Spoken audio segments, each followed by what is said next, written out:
اگر آپ شکوہ نہ کریں تو دو چار باتیں میں آپ سے کرنا چاہتا ہوں۔ آج جو ہماری حالت ہے وہ بڑی ناگفتہ بے ہے۔ میں آپ سے ایک سوال پوچھنا چاہتا ہوں کہ ہم پاکستان اور انڈیا کے اس میچ ہار گئے، بڑا دکھ ہوا، مجھے بھی ہوا، آپ کو بھی ہوا۔ ایک پاکستانی ہونے کی حیثیت سے جو ہے وہ ہمیں دکھ ہونا چاہیے تھا۔ انڈیا ہمارا ازلی دشمن ہے اور وہ بدبخت ہے اور ہمیشہ ہمیں نقصان پہنچانے کے لیے اس نے ہمیشہ کوشش کی، لہٰذا اس کی جیت بھی ہمارے لیے تکلیف کا باعث ہے اور پاکستان کی ہار بھی ہمارے لیے جو ہے وہ باعث اذیت ہے۔ لیکن ایک کھیل کی حد تک ہی رہنا چاہیے۔ لیکن ہم لوگوں نے جو کچھ کیا اس سے تو لگتا تھا یہ بڑی زندہ قوم ہے۔ لوگوں نے اینٹیں مار کے میں کیا، فیصل آباد میں اخبارات آپ نے دیکھے، کچھ لوگوں نے جو ہے وہ خودکشی کی کوشش کی، کچھ لوگوں نے جو ہے وہ دیواروں سے ٹکریں ماری، سکرینیں توڑ دیں، اور 6 سے 7 تک لوگ جو ہیں وہ ہارٹ اٹیک سے جو ہیں وہ مر گئے، اور باقی لوگ جو ہیں وہ اس مرض میں مبتلا ہو گئے۔ دکھ کی کیفیت جو ہوئی وہ ایک الگ کہانی ہے۔ میں کہتا ہوں یہ بڑی غیرت مندی کا مظاہرہ کیا گیا ہے اور بڑے جوش و غضب کی کہانی ہے جو میری قوم نے رقم کی ہے۔ میں کہتا ہوں کہ ایک کھیل ہار گئے ہم، تو اس وقت تو ہمیں ہارٹ اٹیک ہو رہا ہے، اس وقت تو ہم اپنے چہرے پہ اور اپنے منہ پہ اینٹیں مار رہے ہیں، اس وقت تو ہم جو ہے وہ ٹیلی ویژن بند کر رہے ہیں کہ ہم سے یہ پاکستان کی ہار کا منظر نہیں دیکھا جا سکتا، اس لیے ہم نے پہلے ہی جو ہے وہ آف کر دیا ہے۔ میں آپ سے پوچھتا ہوں کہ جس دن ریمر ڈیوس کو لے کے جا رہے تھے امریکی گنڈے، اس دن تو کسی نے سکرین بند نہیں کی کہ یہ منظر ہم سے دیکھا نہیں جاتا،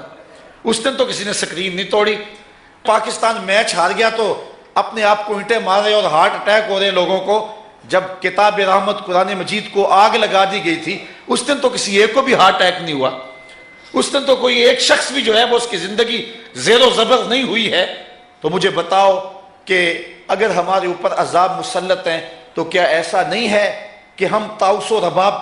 کو اولیت دے چکے ہیں اور شمشیر و سنان کی زندگی جو ہے اس کو خیر آباد کہہ چکے ہیں، اور ہم ایک کھیل کو اتنا آگے بڑھا دیا کہ وہاں اپنی جان جیسی متاع عزیز بھی وار رہے ہیں، اور کتاب رحمت قرآن مجید کو آگ لگا دی گئی، پورے جہان کو آگ لگ جانی چاہیے تھی،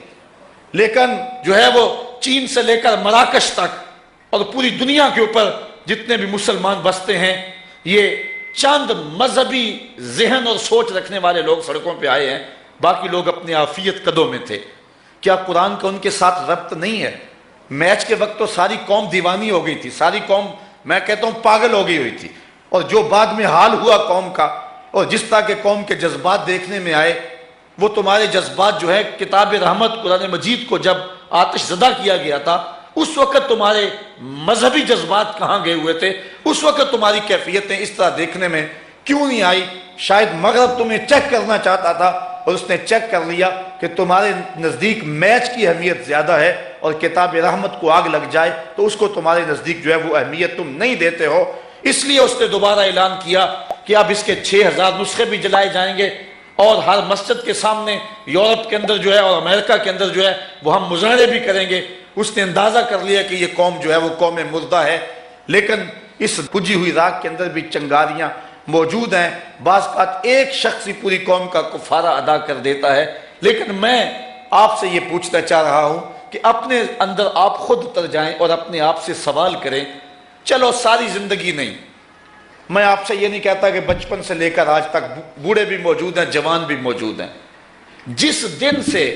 قرآن مجید کو آگ لگائی گئی ہے، کتاب رحمت کی آتش زدگی کا واقعہ ہوا ہے، میں آپ سب سے پوچھتا ہوں، تلخ سوال ہے،